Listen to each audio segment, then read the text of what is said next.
Powerhouse. We are the Power Monday. We demystify the fact that Mondays are boring days. We meet every single Monday except when it is a public holiday in Kenya, as from 7:15 to 8:15.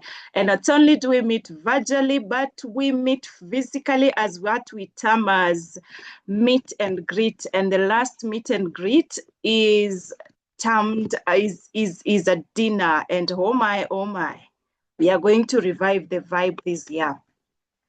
And directly to today's poem, we are celebrating the fathers. It's mental wellness month still, I presume.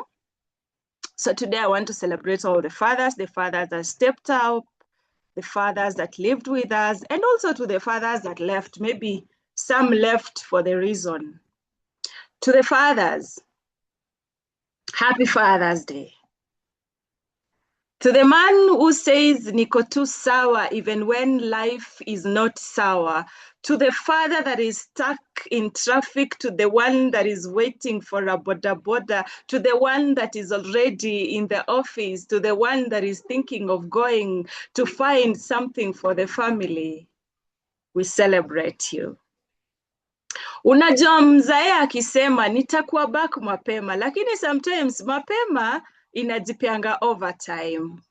But somehow, fathers still wake up before anyone else. They check their phones, they look at their balances, and they say tutasort tu hiyo kitu even if there is no money to sort the thing that has been said. We celebrate you. They may not say, I love you every day. Maybe their love language sounds like, mulikula, umefika, ama nikutumie fare, because our fathers were taught to carry the burdens quietly. They said, mwanaume ni nguvu. Again, they said, mwanaume ali. So they hide their stress, they hide their pressure, they laugh at family gatherings while calculations in their head go hand in hand with how the clock is rotating. To the fathers who talk not, to the fathers who talk a lot, we celebrate you. To the single fathers, to the stepfathers, to the uncles who became fathers, to the grandfathers who stepped up to nawaona, to nawacheki. To the fathers who made mistakes, to the fathers who fell, to the fathers who got up, to the fathers who are still trying, we still celebrate you. Happy Father's Day to all the fathers. Thank you. Thank you so much. Thank you so much, Dr. Lucita. Happy Father's Day to all the fathers in the room today. I hope, I don't know, but I keep on getting a text that my internet is low. So I hope I am audible enough. And today we are going to have a bit of a different session, but as we go towards the dinner, we are going to be having more and more of this so that we can just have a feel of what we are going to have during the dinner. So I call upon Kangata, who is going to introduce the first speaker of the day. Kangata.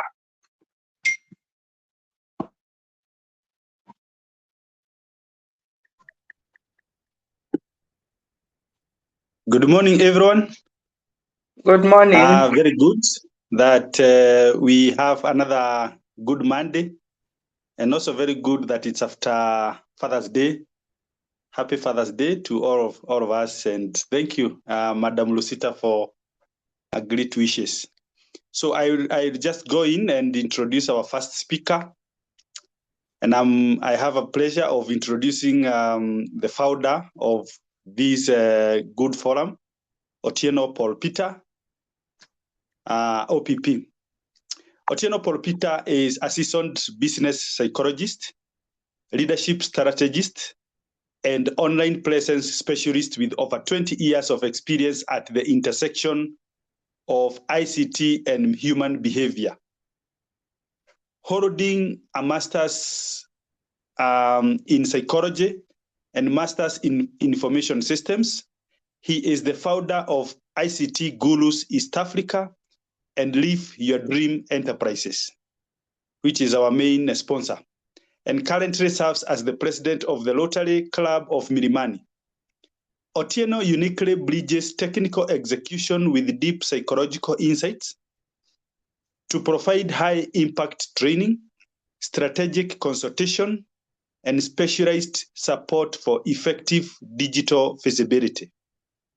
An author of 3 books and a dynamic facilitator, he specializes in helping leaders navigate complex organizational dynamics, build resilient digital footprints, and unlock sustainable growth. And I may add one, he is a great community person. Thank you very much. Okay, thank you so much. Thank you so much. Gender parity. The next person who is going to introduce the 2 other speakers of the day is going to be Akot. Mercy Akot, karibu sana. Good morning, Power Monday. Good to see you all, and happy Father's Day to all fathers in the room. I have the privilege of introducing 2 of our guests today, and I'll start by introducing Cynthia. Cynthia Kageha Wanyonyi is my friend before she's a professional, but she's a transformational leader with a deep love for God and people. Drawing on experience in the public, she's been in private and non-profit sectors. She's passionate about mentoring youth and children, promoting trauma healing, and empowering communities. She is the founder of Exelic Consultancy and Graced Bloom Collective, initiative dedicated to positive social impact. So help me in welcoming Cynthia on stage. Our next guest is Dr. Musyoka. Dr. Musyoka Jackline is a visionary social entrepreneur and the founder and executive director of Beyond the Vision Initiative, a non-profit dedicated to breaking generational poverty in Kenya through holistic solutions.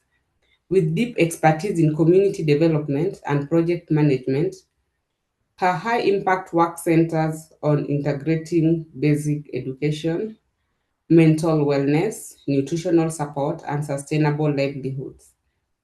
An Acumen Fellow, past Rotary Club president, and co-author of Chronicles of the Chosen, she has earned local and international acclaim, including the I Change Nations Award and an honorary doctorate in humanities. Grounded in compassion and resilience, Dr. Jackline excels at navigating grassroots systems to build partnerships that empower underserved community to rise and thrive. Karibu sana, Dr. Musyoka. And from my observation, all our guests today are so passionate about community. So I'm yet to hear what they are to impart into this community. Karibuni sana. Thank you so much, our guests, Otieno Paul Peter, Cynthia, and Dr. Musyoka. Kindly.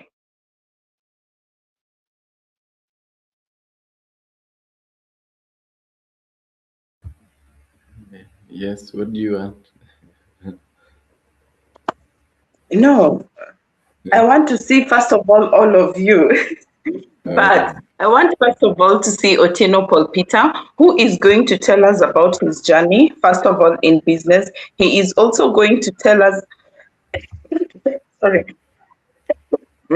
he is also going to tell us his journey in accordance to the theme of the day. Otieno Paul Peter, you are the first one. 5 minutes. Okay.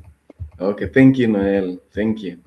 The idea of reviving the vibe is where we reach low moments, and sometimes we see like there is no way out. And just relating now our stories or the occasions where we've experienced the same. And I have enough of such, but perhaps I will start with my schooling. I learned, I love saying through like a dube, that education is the key. And so I wanted to be able to school all the way to university. I'd not seen anybody in our family or within my neighborhood do the same. And I kept wondering why not. But then it was becoming almost impossible. And I remember at one point when I was fishing to look for school fees, and telling those friends of mine that I need to go out and leave this. I need to go and start and go back to school, resume my schooling. I was supposed to be doing Form 3 then. And one of them said, it's not possible that you will go back. Let's continue doing what we are doing, and life will just be okay. Even them, they were not dying, you see. And back before even that, when I wasn't able to go get started in my Form 1, because after class 8, I spent a whole year plus outside. And people told me many things. You don't need to worry. I went to Mombasa to look for school fee from my uncle, who apparently was also unable to do it. And I remember one lady told me in the village that, why do you struggle so much? Why can't you look for somebody, look for someone who is able to accept your stupidity? In our language, it looks very bad. It sounds very bad. Yeah, who accepts your stupidity, and start living with them and set up somehow so that your siblings can also find where to live.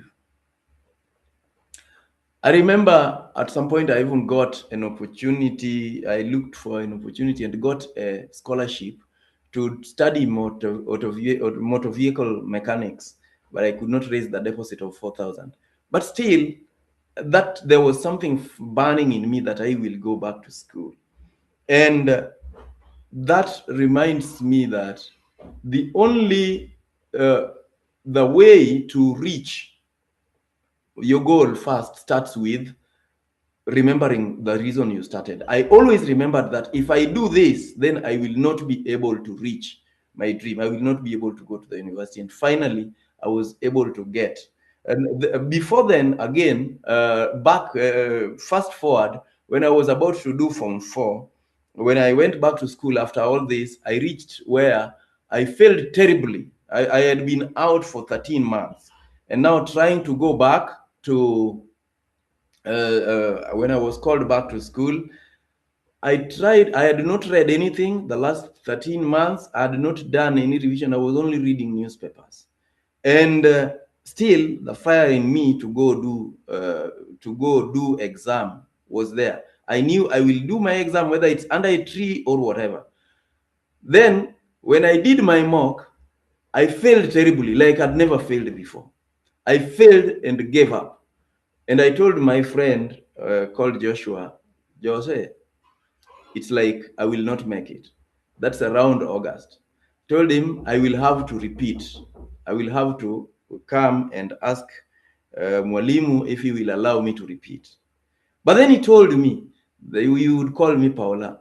He looked at me in the eye with conviction and told me, we are going to do it once and for all. And he repeated it. And then I repeated it after him. Jose, we are going to do it once and for all. I went back to studies and I learned. I ultimately passed. I passed beyond even what I had thought earlier. But I told myself that you always need people around you who can believe in you. You always need people who can encourage you.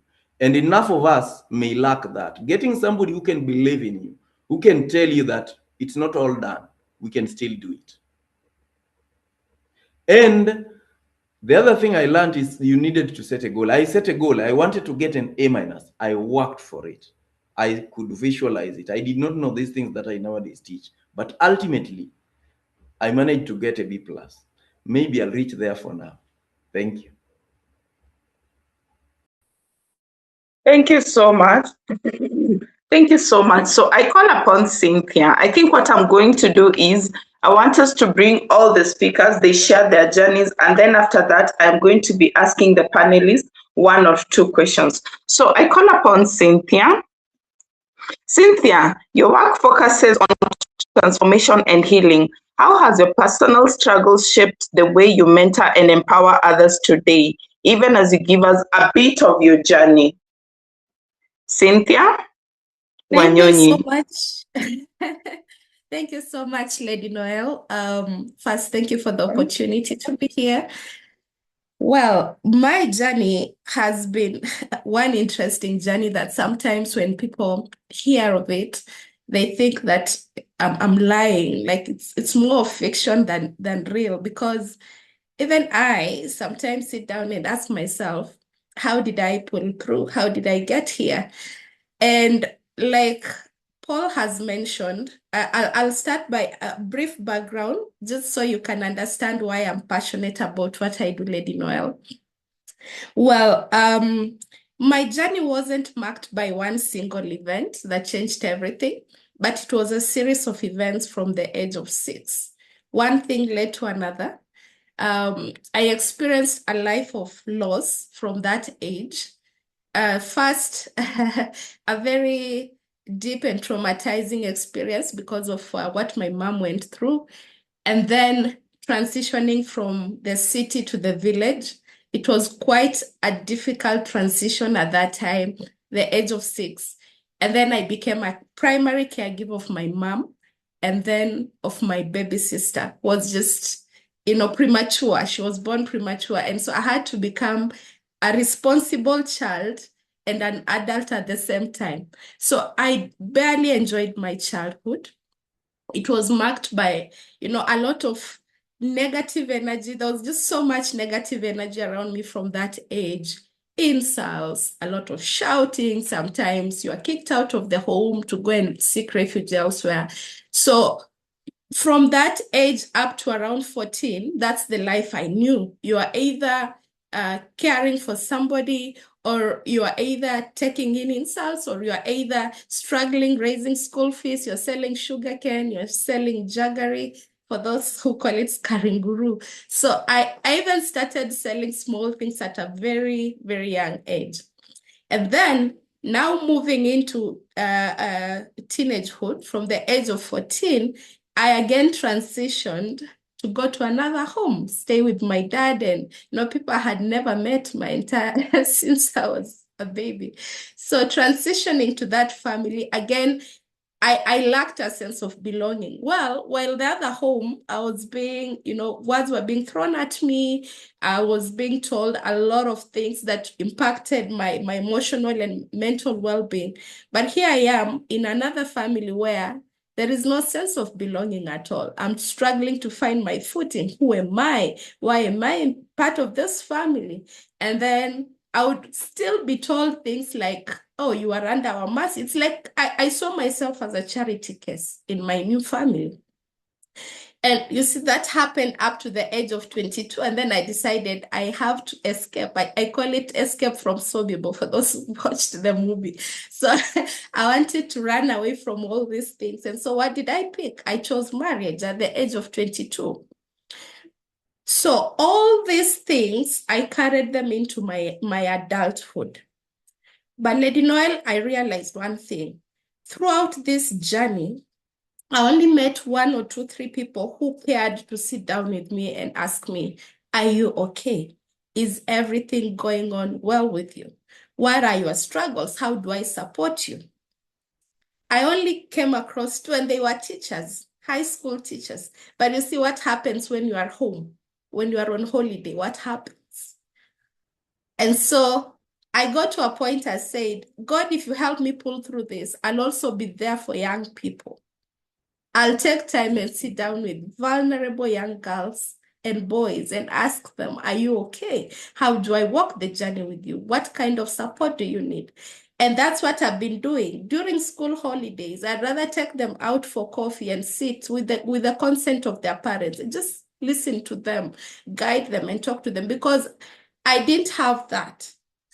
And if I can be there for someone else or another child and help them, build resilience and heal from things that they've gone through, then why not? So that's how I got to where I am. But a lot happened in between that molded and shaped my trajectory, even in terms of career. Yeah. Okay, thank you so much. Thank you so much. Dr. Musyoka, actually, I was told that when you're referring to someone with doctor, you do not use what we call their Christian name, you use their surname. So it is Dr. Musyoka, not Dr. Jackline.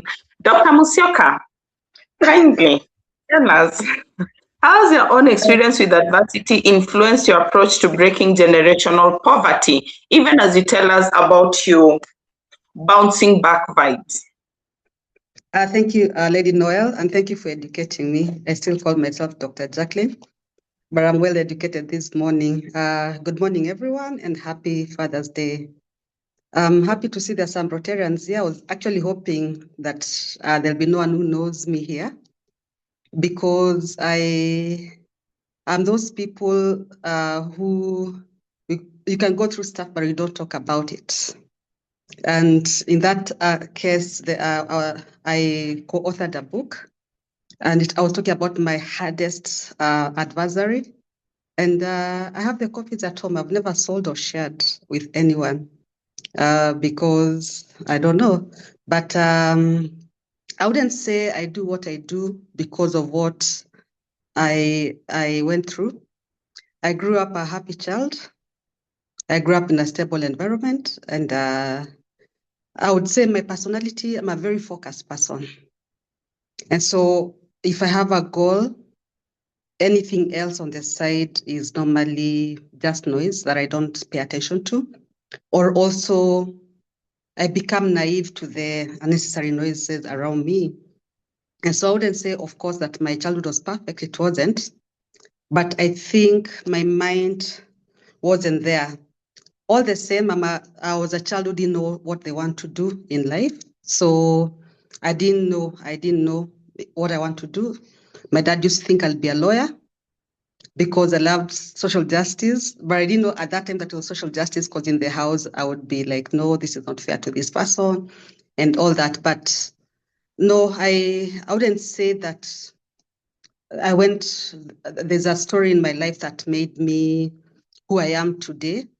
But I used to notice social injustices since I was a child. We grew up in Nairobi, and anytime we'd go to shags, every time we were waking up in the morning, there'd be people outside our door asking my mother for food. And my mom used to say that she was scared of me because one time she asked God, what kind of a kid is this? Because I would ask her questions. Like I would ask her, Mom, what do they eat when you're not here? What can we do to ensure that they have food, even when you're not here, And at some point, some kids disappeared. I was told they've gone to work as housemaids, and I could imagine me working, And my mom, and I would say, isn't it the government's, responsibility to ensure every child is educated? And I was very young, and my mom used to say I used to ask difficult questions, and I think that's why they used to think I'd be a lawyer. For me, social injustices really bothered me, and they really bother me until today. But the adversaries I've gone through is the social entrepreneurship journey, because entrepreneurship is not easy, and more so social entrepreneurship. When you think about NGOs, we think about donors, we think about NGOs are having a field day, but that journey of a social entrepreneur is not easy. And the biggest lessons or the biggest challenges I've gone through is through my journey. I've gone through, it's growth. You lose money, the same way businesses lose money, and in this case, grants, and I'm very trusting. I used to be very trusting because, like I said, I'm normally focused on the goal, and I normally used to think that, anyway, I wouldn't think that someone would really con me, and I've had my worst experiences, and one through people we are supposed to trust, a clergy or a man of God. And a funding of, and that was a long time ago, a substantial amount, over 20 M, was redirected to something else. It didn't get to the organization, and that's the first time I faced depression. But it's just a growing thing. Like, as a social entrepreneur, we go through challenges which make us and make our work even better. And I would say that let's say my childhood is what really made me think about breaking the cycle of poverty. I feel like it's not fair that some children have and others don't have. I feel like it's not fair. It's still not matter how much work we do. I realize that we can never really, at this age, I don't think we can really get rid of poverty in Kenya, especially at this time. Maybe in future it will, but we just have to keep on making a difference wherever it is. And what makes me rise from adversary, because not once or twice, challenges are there every day, some that really put us down, some where you're hoping to have this big project, hoping to have this big funding, and it doesn't come through, is basically just focusing on what you're doing and really knowing that what you're doing matter. When you're changing lives, it really matters. And if it doesn't happen today, maybe the bigger goal or the bigger project that you want to do, it will still happen. There's some growing that we have to do, or capacity building that we have, self-capacity building, organizational capacity building that we have to undertake to ensure that we have the capacity for the bigger picture. So, yeah. Thank you. Thank you so much. Thank you so much, Dr. Musyoka. 20 M and you're still breathing. My goodness. Okay. We shall breathe. Okay, so I have a question for Otieno Paul Peter, because we all know that neurons that fire together wire together. What that means is that people that just think the same way, we just stay the same way. And as human beings, we evolve from groups. You get me? So we have a group mentality. We move as groups. Otieno Paul Peter, at some point, you had to change your beliefs about yourself and about the people that you're with.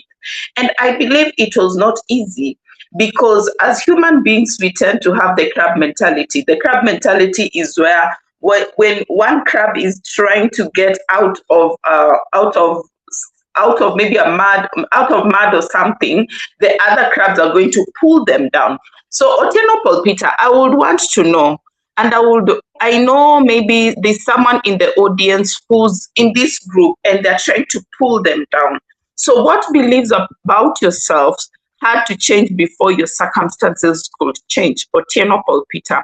And I know you're one person who really, really talks about beliefs a lot and changing your mindset and everything. So kindly tell us, what beliefs about yourself had to change before your circumstances could change? Thank you. Thank you for that question. It reminds me of a time I was reading a book, River and the Source. That was the first book I think changed my mind completely. I read that book and read the story of this lady from the village who tried to make it in life. And that book was a set book, by the way, because I could not afford books. So I would get it. I got it from the friends in school. That was the first step. The second step is, because I was struggling with school, and people would offer me different pieces of advice. I remember one of my uncles told me, next time you are chased from school, he was a board member in that local school, just come to me. And so I thought my problems are sorted. It didn't take long. I was chased from school for school fees, and I went to him. Then he told me the very same narrative that everyone was telling me. Now go to your dad and tell him he cannot just keep messing with his money and not paying your school fee. Then I wondered, why did you tell me in the first place to come to you? Most times I never replied back to people. And then I remember at some point somebody told me that let people, one of my uncles told me, let people advise you, but let them not decide for you. Along the way, I learned one thing, that is, after evaluating what was happening to me, I learned that my mindset was always positive. I would sit in a sugarcane farm, yes, working in maybe somebody's farm, and sitting there, I would only imagine the good things for some reason, and I think that is something that God instilled in me. So I would imagine all the good things and what would happen until I get scared and I wonder, why do I think about these things? I would ask myself, why do I think about it's like fairy tale? It's like, you know, there is no way it's going to happen. But I would find myself always thinking the right things. And I can tell you for sure, to date, everywhere in business and in life, every other time I've had problems, after I'd learned a lot of things, how to work on my mind, I know that I am the problem. And I always ask myself, why do I do for myself this? So it started with the book that I read, and that's why to date I believe in books. I read books whenever I find them. And throughout, including at one point, now this is part of the story. At one point, I was homeless. How did I become homeless? I used to live with people. I'm living in this house and then another place, and I was also tired of it.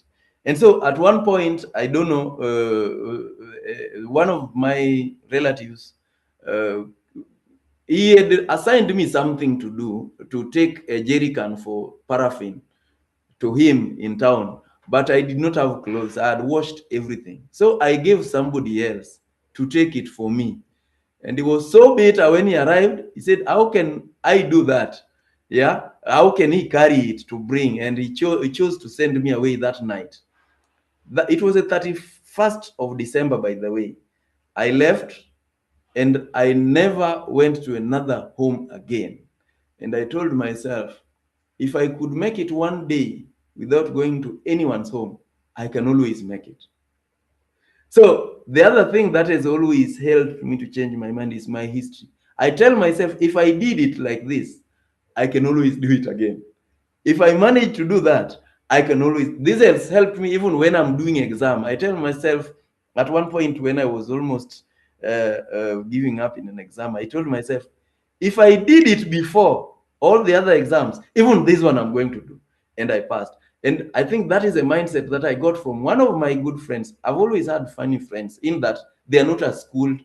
There are people who left school, but for some reason they are drawn to me. I realized that I attract very brilliant people to be in my circle, even if they don't school. That's why I noticed the difference between being smart and being schooled.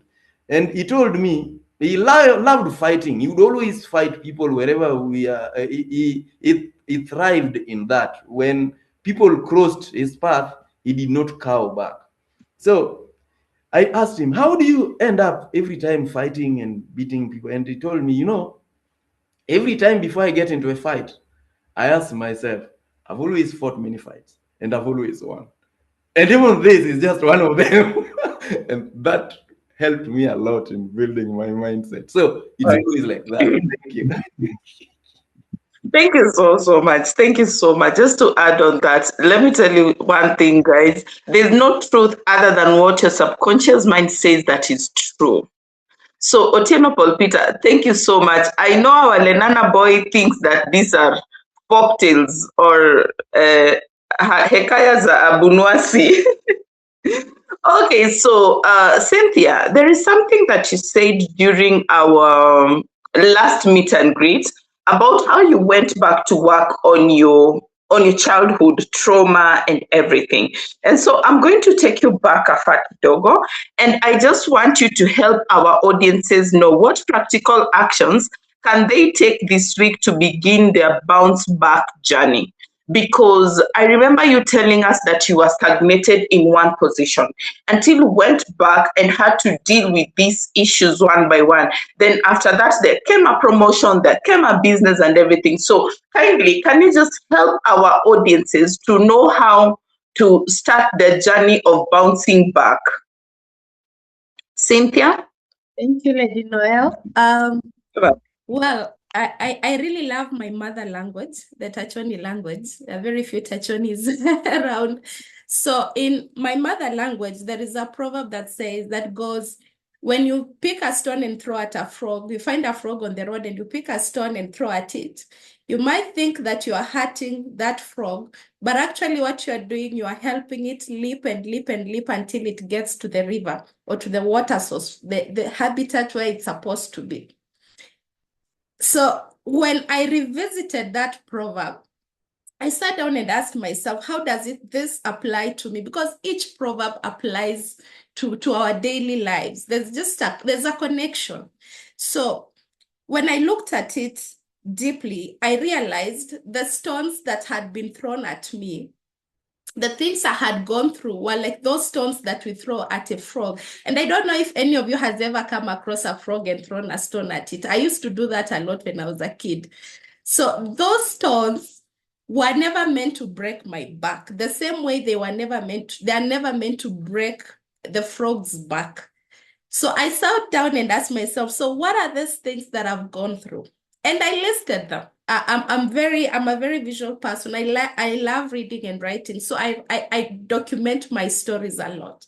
So I put them in writing and then asked myself, why do I still revisit these things and allow them to weigh me down? If that frog was able to leap until it got to the river, why can't I look at my river and ask myself, where am I? How far am I from my river? So what is my river? Where do I want to go? And where have these stones gotten me to? If the river is 2 kilometers away and I'm a kilometer away to the river, what are some of the things that I need to do to cover this remaining kilometer until I get to my river? Would I keep leaping like the frog until I jump into the river where I'm supposed to be?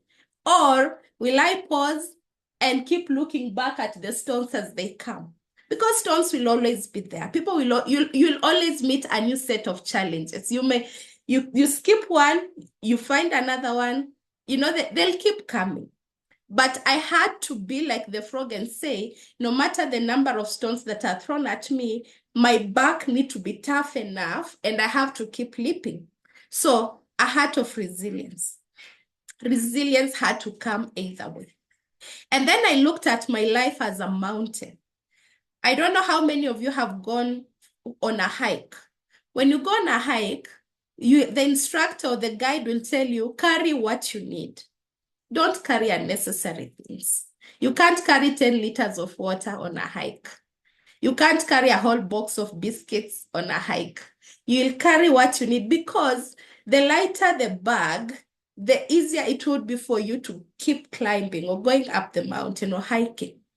So I looked at my life and said, okay, that is the peak. That is where I want to get. This is my bag. The way I am, this is my bag. What is in my bag? Then I started auditing my life. How is my spiritual life? What are some of the things, that unnecessary baggage am I carrying? Is it bitterness? Is it anger? And I used to carry those things. Is it unforgiveness? My heart is wounded, yes, but it needs to turn into a scar. Even a physical wound has to heal at some point. You can't keep covering a physical wound. Itaoza, right? It will rot and it will attract flies. So I had to do away with all those unnecessary things. And then I came to my social life. Who are the people within my circle? What are they saying to me? How are we building each other? Am I just attending a coffee meeting for a gossip or a chit chat and nothing is happening? So I started reevaluating the people in my life. Who are my friends? What are we talking about? How are we helping each other? And that's how I ended up meeting Otieno Paul Peter, by the way. So, and through meeting Otieno Paul Peter, ended up meeting other people who also played a very key part in helping me rebuild my life. So, Lady Noel, we have to do away with things we don't need. Don't carry unnecessary baggage. Like the frog, keep leaping. Don't look behind you. Don't look at the stones. Keep moving forward. Keep focusing on the river. Where is your river? How far is it? And what do you need to do? And on the part of what do I need to do, that's when I started career coaching. How do I connect with a career coach? And through Otieno Paul Peter, I got a career coach. I went through career coaching, just having a mindset shift. People said, oh, when mtu wa mkono, like I was used to that. Oh, Cynthia, when you're mtu wa mkono tufanyie, when I was in the government public sector. But I asked myself, am I really mtu wa mkono? Is this really who I am? There is more, there must be more to this. There must be more to this. So doing away with those mental models that hold us back, I had to do away with that. And that was able to unlock how I perceive life, whether career-wise or leadership and all these things. And that's how I got to where I am. Briefly. Okay, thank you so much. Okay, thank you so much. And it just hit me that both you and I are in red and black. So great mind think alike. So, Dr. Musyoka, I mean, I do not even want to imagine losing 20M and then your life you just had to wake up and continue with life. How did you do that?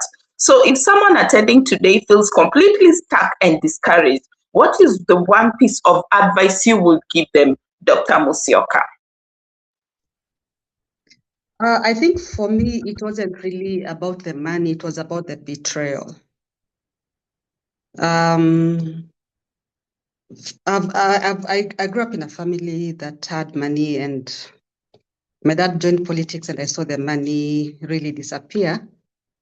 But and I don't really value money that much, but I'm a very loyal person.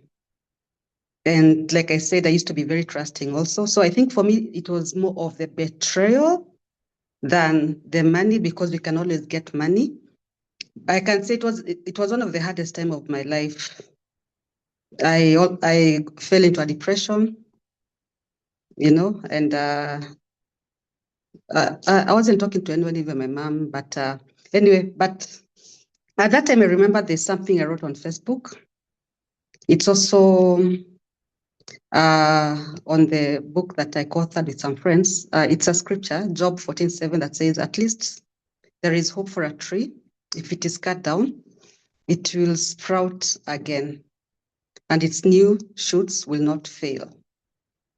So basically, I think that's what gave me really, I felt like I'm cut. I was done.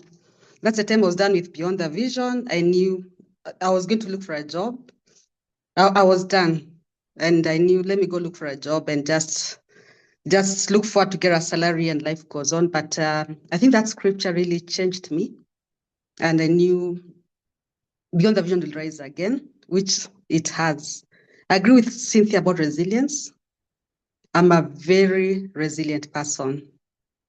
Very resilient. And if someone is an entrepreneur, really, you need to have some resilience because it's really not easy. But for me, what works for me, because like I said, in the journey, there are a lot of, even last year, there's a project I thought would launch last year and we never did. And we will do it one day, maybe next year, maybe this year, I don't know. But for me, what works for me, it's number one, for me, my faith walk, my walk with God. Really, when I hit rock bottom, I normally go back to my source. That's what really keeps me every day. And I know sometimes when you're talking about faith, it's a bit controversial, but I believed in God since I was a kid, and I have this good relationship with him. And what I do is, like what I used to do those days, the stick-ons, I used to write the scriptures that God has, anything that he has said about me. And I would post them in my house, like in the corridor, in the mirror. I need that's positive, and I think that's what built me, and that's what builds me. Right now, when you go to my office, when you lock the door, there is a verse that I've put there that says, I think it's Isaiah 60 or something. It says something like, the doors will remain open. I saw written, the doors of Beyond the Vision Initiative will always remain open and will never shut. So I do like that when I know I'm going through something, or maybe I'm seeing as Beyond the Vision, there's this care. So that's what I always do. And for me, that's what I do, really, to just say the truth. I pray, I trust in God, and I just stick to his word and what he has said about me. It has never failed me. Thank you. Okay. Thank you so much. Thank you so much. Now we are almost coming to the end, and I want to give our panelists just a minute each to answer this question, to finish this, to complete this sentence for me. Your comeback begins when? And we're going to start with Otieno Paul Peter, and then Cynthia, and then Dr. Musyoka. Complete this sentence. Your comeback begins when? Otieno Paul Peter. Yeah, your comeback begins. I hope I'm audible. Yes, you are. Yes. Your comeback begins when you rewire your mind, when you change your mindset. And just to bring this back to the same story, at one point, my business, I was running a network marketing business, and it hit below. A lot of things had happened, and so things were not working. And I went. It's always good, by the way, to attend training, to attend sessions like this. I went to some training which was being run by another gentleman from Uganda, and he said, if things are not working, evaluate what is in your mind. Do you believe in yourself? Do you believe in God? Do you believe in your products? Do you believe in your organization? Do you believe in what you're doing? If you do not believe in it, then nobody else is going to believe in it. And so you've got to sell it to yourself. So it begins when you start thinking, what is this story in my mind? Do I believe in myself? Do I believe there is God who is helping me? Do I believe in what I'm doing? Because nobody is going to buy what you can't buy yourself. You are not going to sell it to somebody. Another thing that I learned is that if we think negative, we will only get negative results. If we think positive, we will get positive results. So every time things are not working for me, I know I am the problem. I start thinking, by the way, and this happens often, even when I'm running out of money, I ask myself, why do I do this to myself? So it's always, there is something I talk about, which is R equals to T plus A. Results equals thoughts plus activities. So I always ask myself, what thoughts am I thinking? What activities am I doing? And I go back to myself. And most times I get it. And the moment I refocus, I bring back that positive mindset, positive expectation, and start seeing things the way I want them to be, they happen. So it begins with a change in mindset. If things are not working for you, ask yourself, what is the story in your mind? The story is probably that things are tough, whatever, things are not going to work. Seems like everyone is going through a big challenge. And I saw this, I read this, something related to this long time ago also, when a boy who had been taken to college through the sacrifice of the mother who was selling chapatis. By the way, many of you will remember this. Selling chapatis next to the road. Managed to take him to school. When he went to school, where he was now able to watch TV and see a lot of things, and now start listening to news and seeing the way economy is coming down, he was surprised when he went back and saw the mother is still thriving, and asked, how do you make it?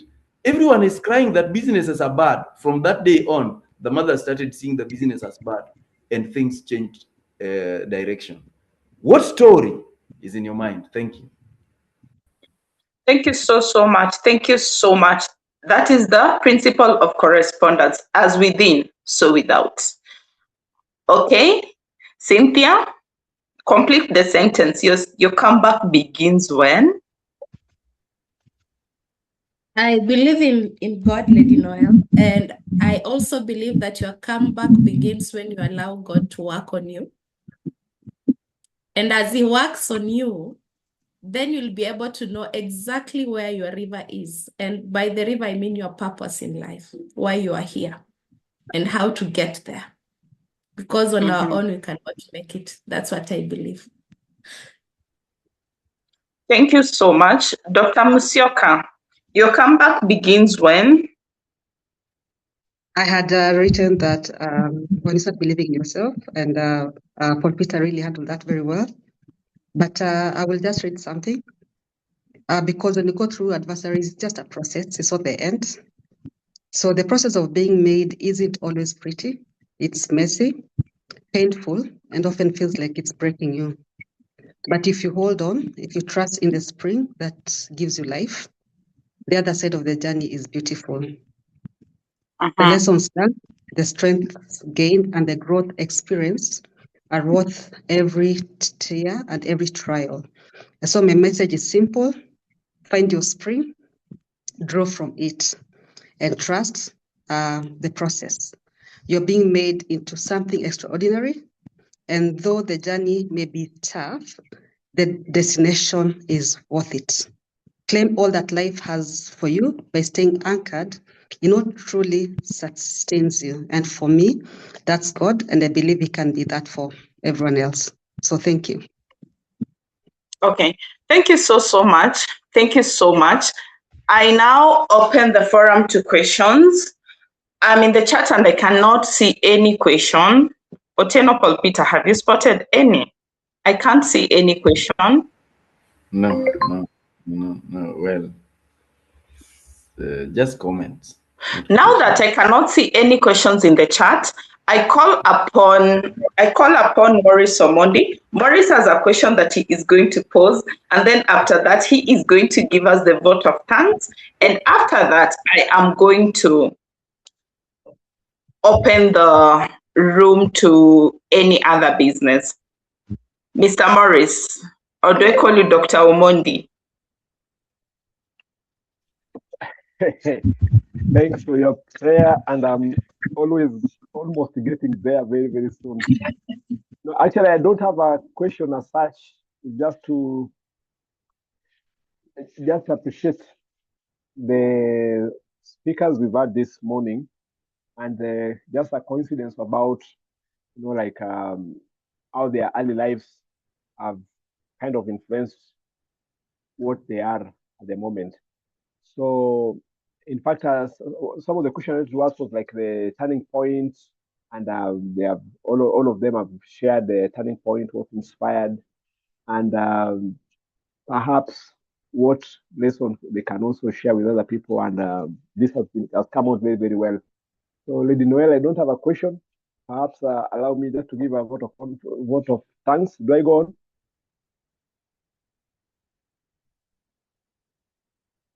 Okay.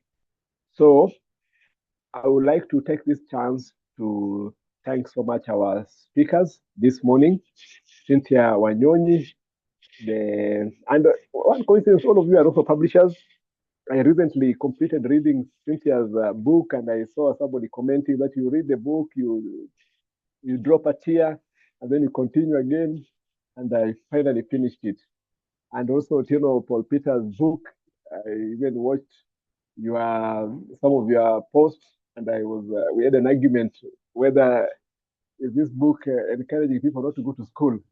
But Cynthia, Wanyonyi told me that, Paul Peter told me that Cynthia's book is actually like a sequence to his book. That on one hand, you meet somebody who has not gone to school and has really made it in life, and Cynthia, on the other hand, has been influenced by early life and education and succeeded through that way. And also meeting with you today for the first time, Dr. Jackline Musyoka. And there's a book you said you have published. I wish you can put it to the public. Don't just keep it there, and so that you can read it, because I've seen the power of books, the way it changes people. Your stories of bounce back from the rock bottom have really been inspirational. I cannot even try to summarize but you're sharing the early life experiences, and I could see even the chat box, a number of people saying that they can relate. There's a Mark who was saying that there's always a new beginning, and Modesta was also saying that she was also once conned by a pastor. But what is most encouraging is that despite of all these challenges, you are able to rise up again. Lady Noel, I realize you're also a great philosopher. You mentioned the crab mentality. You talk about the principle of correspondence or something like that. And, and Paul Peter, you mentioned the river, the source, how it guided you, and how you use your past successes to encourage you to think of the current. And Cynthia, using the story of the frog, given us a Tachoni proverb, which can really help us. It's akin to that donkey that was thrown into a pit. And as the people kept on throwing the soil into it, the donkey realized that he was actually being helped to get out. So taking advantage of situations, instead of seeing the adversity, you see how to rise out from it. And Daktari Musyoka, you've given us very beautiful Bible verses, for example, from Job, where you are really saying what encouraged you to rise from that betrayal, being betrayed by somebody you trusted, and that money being siphoned to somewhere else. So all of us and all of the three of you have talked about getting this inspiration from the Bible, from God, and this is very crucial for believers. So your comeback begins when you rewire your mind, change your mindset. Thank you so much, Otieno Paul Peter. That at one point we have to unlearn and learn afresh. And I think there was also like believe in yourself, what you are doing, and your product. And I think that is a big lesson to many of us. Sometimes we do things we don't even believe in, and people can see it through us. So thank you for that encouragement. And there's so much which has been shared this morning, which all of us have enjoyed. And I want to thank even the participants for coming. If you're not here, all this discussion will just be the speakers and the moderator, and it will have gone to naught. But because you have been there, following through, we really, really appreciate. And thank you too to Falcon, who has been sponsoring a number of these sessions. We thank you so much for the sponsorship, as well as the team behind Power Monday. The Power Monday team is made up of a strong, powerful team of volunteers who are helping this. As those participants who are new today, Power Monday actually is brought as a corporate social investment of the Live Your Dream initiative. Sponsoring this on such a platform is at a cost, but you see there are people volunteer to support, including Falcom and the management behind. Yeah, so there is Otieno Paul Peter, Antonia, we have Dr. Melvin, we have Olale, we have Lady Noel, and many other people who are behind Power Monday. We really want to thank you so much, and thank everybody who participated in this session today, and just to wish you the very best, and may you have a powerful Monday week. Thank you very much. Thank you so much. Thank you so much, Mr. Morris, or Dr. Omondi. Asante sana. So I call upon Antonia, who is going to give us anything from the admin.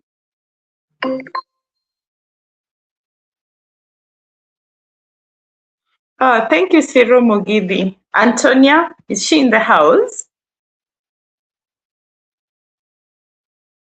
Yes, Antonia should be there. Antonia, I saw her. Even as we're waiting for Antonia to come, just to remind us that the dinner is almost here. With every passing day, the dinner is coming closer and closer, and we have just started. This is just the beginning of seeing how the dinner is going to be. Let me tell you, it is going to be awesome. It is going to we are going to have different panelists. We are going to have fun. We are going to learn. We're going to dance. This time we have to dance. Yes, we must dance. Otieno Paul Peter, we must dance this time. So, Antonia, we are here waiting for you. So kindly, guys, submit your names. Those who are going to attend the dinner, we have given you ample time to plan.